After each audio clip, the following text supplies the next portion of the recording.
Hello and welcome to Stories with Maya Zamma. With me, your host Swati. So I come with a few questions. So tell us, who is Maya Zamma? I wouldn't have really wanted anybody else to ask these questions to me. Why Stories with Maya Zamma? You know very well how I love narrating stories, especially last 8 years on Instagram. Every single day, I've been getting hundreds of stories sent to me, refresh of stories left with me that I haven't shared. It was very, very rarely that we met our parents. My parents used to worry a lot. I was very, very, very chronically sick all the time. I was always a sick child.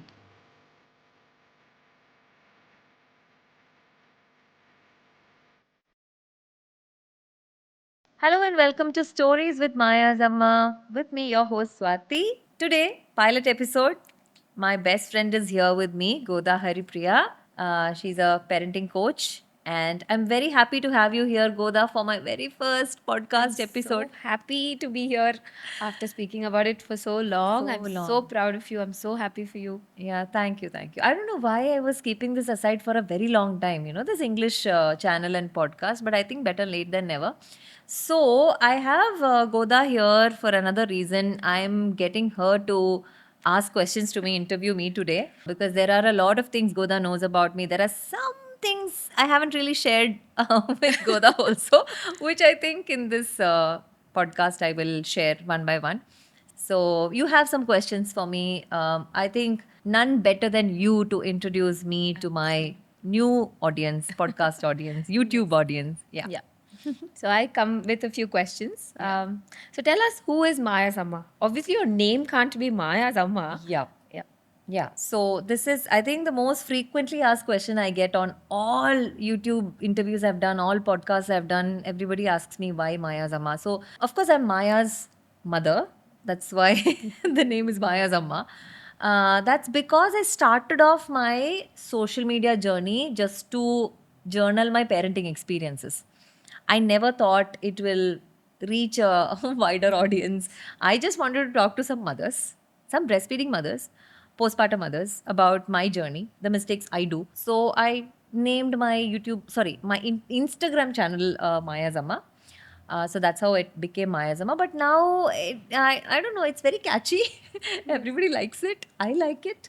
Maya likes it. So that's how it is Maya Zamma. But my name is Swati Jagdish. So qualification wise, I am a psychologist, but I've been in the space of lactation, postpartum, sexual health, relationships. I love talking about social issues. So yeah, so that's how Maya Zamma talks about everything, and that's how I am Maya Zamma. So otherwise, I'm Swati. Okay.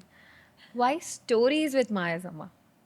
So, you know very well how I love narrating stories. You can listen all day long. Yeah, yeah. So I think fundamentally, I believe that I am a storyteller. Not just now, but from a very, very young age, Goda. I think I have shared some experiences with you as a young school girl. I used to always narrate stories in my classroom, in the hostel, and people used to sit around me just to listen to these stories. Some of them I made up also. I have a very wild imagination that way. But yeah, even movie stories for that matter, I can narrate it in such a way that I know many of them are like that. Very talented people like us who can narrate movie stories without missing any dialogue. We don't miss any comedy line, nothing, right? So perfectly we can just narrate it. So that all I used to do. But then over a period of time, even after completing my psychology, I was interested in training and development because that is where I can narrate these stories, right? So here also stories with Maya Zama because in my last 8, 9, close to 10 years on social media, especially last 8 years on Instagram, every single day I've been getting hundreds of stories sent to me. So as of now, lakhs and lakhs of stories I have read. Um, it has changed my life.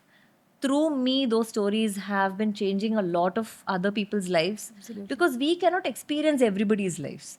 And even as a psychologist, if I go and do one-on-one counseling, how many people's stories can I actually, right? Not many. Not Yeah, many. like few hundreds or maybe thousands. But in the social media space, because people have been sending me stories, thousands and thousands, lakhs of stories. So I want to share those stories, Gota, and my stories also. I have a lot of stories. You have like interesting stories. Interesting stories left in me that I haven't shared. Okay. Even with you, for that matter. We might actually discover some stories on the way that I haven't shared with you With me also, even with my close circle. Mm-hmm. So I want to talk about all these stories, and I feel it will take a long time for people to learn a certain topic through a story. Today, everybody is into this short form content. Yeah, Instagram Reels, YouTube Shorts. And I think youngsters, not just youngsters, even older people, they're so used to consuming short content. I thought it's because people have the attention span of a goldfish that they are consuming short content. But I also feel it can be the opposite. When you keep consuming this short form content, you will eventually, or you might eventually end up having the attention span of a goldfish, because your dopamine keeps spiking every time you watch a new content, and you want more dopamine, which means you cannot rest yourself and focus yourself on a longer content. So that is another reason why I thought I should not stop, but pause creating Instagram specific content for a while and just focus on podcast, this longer content, because that's how you can talk about topics properly. Because no, on Instagram also every day I get, ma'am, give me some tips for my relationship, give me tips for better sex life, give me tips for parenting. Everybody's into that tips thing, won't work. Yes. It will never work.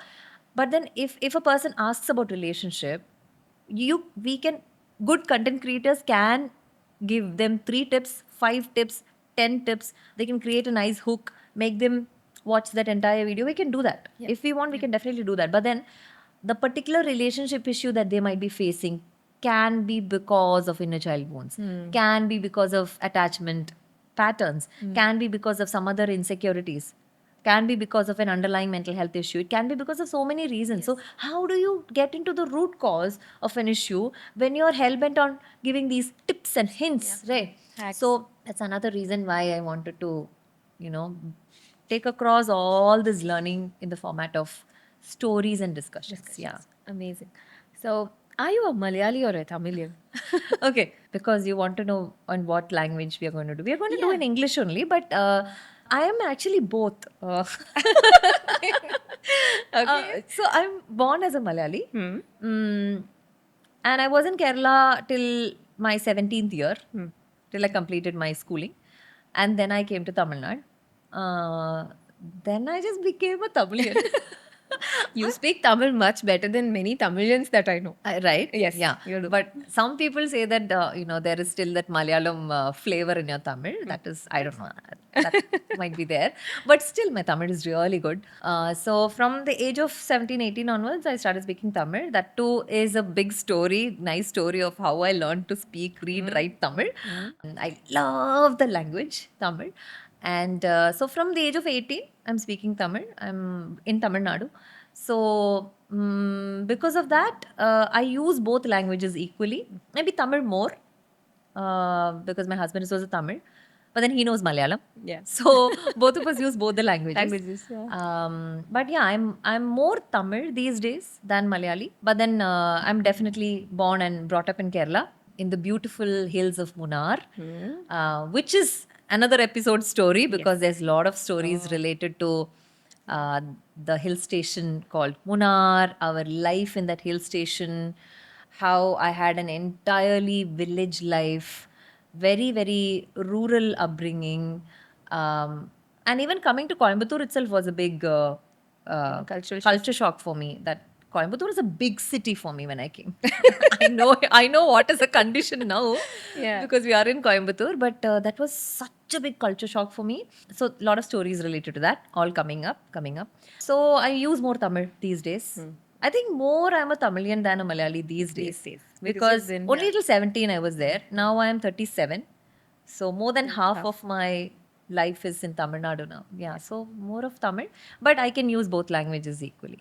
So now you're going to tell us stories about your childhood, about the upbringing that you had, about your relationships. Yeah, So many someday. interesting stories are going to come up. Yeah. Okay. But for now, tell us something that you've not shared on social media before. Or Okay. for that matter, something that you've not even told me. I'm not sure if I have actually told you this. I have told you that I have studied in a boarding school, right? Yeah, that I know. That you've told. Yes.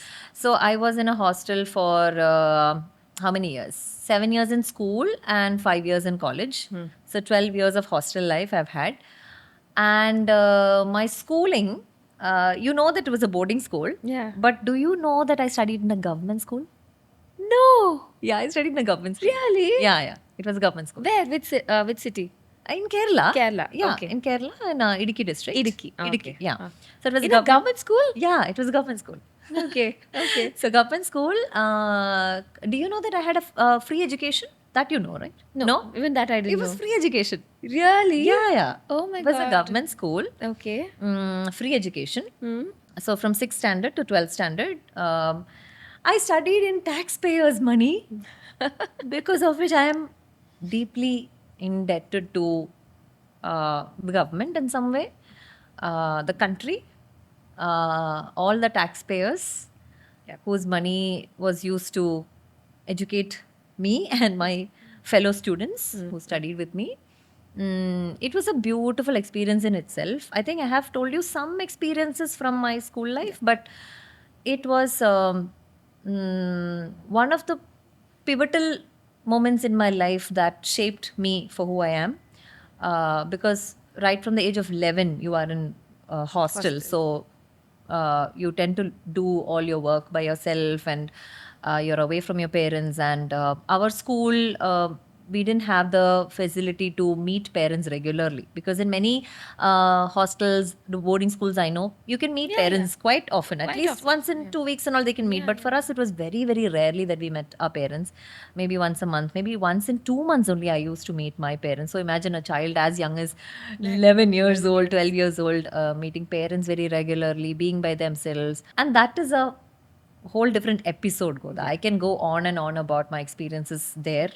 It's how it shaped me, and even how hostel life or boarding school can actually shape a child. That also I will want to explore, because it's a very, very interesting area for us as parenting educators and parents. So that is a whole different story for another day. But yes, I think that's something new that I haven't really shared. I've never known this part of your childhood. More stories coming up. So now you tell me how your childhood has impacted you as an adult. We all know childhood impacts adulthood, but I want to course. know how yours specifically impacted what you're doing today. Yeah, so this 7 years of hostel life has definitely impacted, because it was not an easy hostel life. I mean, no hostel lives are easy, but ours specifically wasn't easy because we didn't have any resources there. Even food also was a big challenge when I was growing up. But yeah, another day. But on the other hand, something that I really haven't shared on social media again is about my health concerns. From as far as I can remember in my childhood, I was very, very, very chronically sick all the time. I was always a sick child. Um, it okay. Yeah, so I was always sick, and my parents used to worry a lot. I was very heavily medicated, and I think for the longest time I used to think that I'm not strong, I'm not immune, I'm I'm weak. I was exempted from physical activities all the time, so I haven't really taken part in sports or anything. I think that did play a huge role in shaping who I am, because eventually it did made me deep dive into health. And that is one reason why a lot of my Instagram followers keep asking me, ma'am, you always talk about health. Being a mental health professional, more than mental health, you talk a lot about physical health. Yes, I do, because eventually over a period of time, I understood the connect between the mind and the body. Because when I healed my mind, my body healed. Mm. And you know those stories. I was there. Yeah, you were there with me Yeah, during the yeah, whole yeah. thing. And vice versa also. When my body healed, a lot of aspects of my mental health also, Also healed, healed. but it was more the other way. Yep, yep. And that's why I'm a very, very strong advocate of mind body connect, because of which I want Stories with Maya Zamma to also be a platform where we talk about physical health also. I want to bring a lot of guests to talk about it. So that's one part of my childhood that I have not shared anywhere. Maybe in my workshops, maybe Yeah, yeah. to participants of my workshops sometimes, but otherwise, no, Yeah. not anywhere. So that connect, yes, has connected me, my childhood to my adulthood, wherein my healing was through healing my physical health, also that I healed my mental health and vice versa. Mental health healing leading to physical health healing. Yeah, all of that. Yeah. Yeah. I know it's a very vulnerable part of you to share. Very, very, That's very. why we've kept it away from social media for a very long time.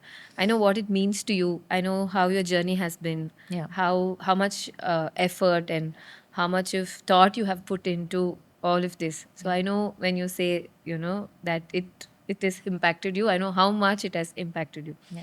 Yeah. So what else are you planning to bring on Stories with Maya? First of all, I want to narrate these stories with friends of mine. Yep. With uh, close acquaintances of mine, because they have seen my journey. I have seen their journey. I know little nuances of how they also healed. So I'm going to have you regularly on the feed anyway. Yeah. And I want to have Reba, I want to have Millie, I want to have many of my affiliates. I want to have Yasmin ma'am. I want to have people that help me heal. People whom I feel are very, very smart, not just in terms of bookish knowledge, because I know so many textbookish people around us, but people who have explored beyond books, beyond textbooks. So I want to bring those people, a lot of guest interactions, a lot of solo storytelling, my own thing I want to do sometime. But yeah, more of interactions and maybe vlogs, because I get to experience a lot of things that lay people don't experience. Visiting certain places, certain things, and all I want to share. I do want to share more of my relationship with Maya. I want to share that, and I think rest I can just leave it to the universe. What the universe wants. Okay, speaking of universe, I want to definitely talk a lot about spiritual growth and how I have evolved spiritually, how you have evolved spiritually, how people whom we know, we are all evolving spiritually, because there is a very close connect between psychology and spirituality, Yep. which many don't know about. And I want to talk about a lot of things that mainstream psychologists don't talk about. Many things are not there in psychology textbooks. So things that usually psychologists, psychiatrists, mental health professionals don't talk about, I want to explore those things, which can be very controversial, very unconventional. Exactly why I want to talk about it. Exactly. Yeah. Yes, I want you to should. make this space hot and happening that way. So I think these are things that I want to do in the immediate short term, but then long term, I don't know whatever comes up. Yeah, Yeah, yeah. definitely. That's definitely interesting, no? To do this mind body spirit connect. Of course. Oh, well, Yeah, all of us yeah. are so fascinated about it Of course, around us. yeah. And for many people, Goda, when that connect, when you bring, no, they are healing. Because for many people, they go for years in therapy and they still feel empty. Yep. But then when you connect them to an angle that they haven't really thought of, about. suddenly the full picture evolves. That is the missing piece of the puzzle for many people. Yeah, We are not addressing the human spirit enough. So I think we need to talk about it. Yeah. Yes. Yeah. So your questions are all done, no, for today? Yeah. For this pilot episode. Okay. Yeah. Thank you so much. Because I wouldn't have really wanted anybody else to ask these questions to me. So glad. Yeah. So I'm very happy that you are part of my first episode and many episodes to come hereafter. I think next episode we need to talk about young love. Ah, We need to talk about romance. We need to talk about young people's relationships. I think that'll be interesting. interesting. So I'll see you all in the next episode with my bestie Goda Haripriya again. Um, and as I told you, I want to make this space hot and happening. I want it to be filled with a lot of learning and unlearning.